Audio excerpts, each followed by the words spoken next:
دنیا میں کہے جانے والے سب سے دکھی الفاظ۔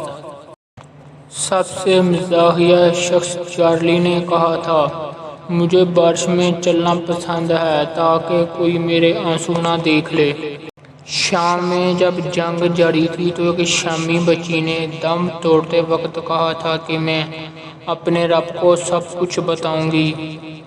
عراق میں لڑائی کے دوران جب ایک بچی کی تصویر ایک صحافی لے رہا تھا، اس بچی نے بھاگتے ہوا کہا، انکل میری ویڈیو یا تصویر مت بناؤ کیونکہ میں بے حجاب ہوں۔ فلسطینی بچے نے بھوک سے نڈال ہو کر التجا کی، یا اللہ مجھ سے زندگی لے لے تاکہ میں جنت میں جا کے کھانا کھا سکوں۔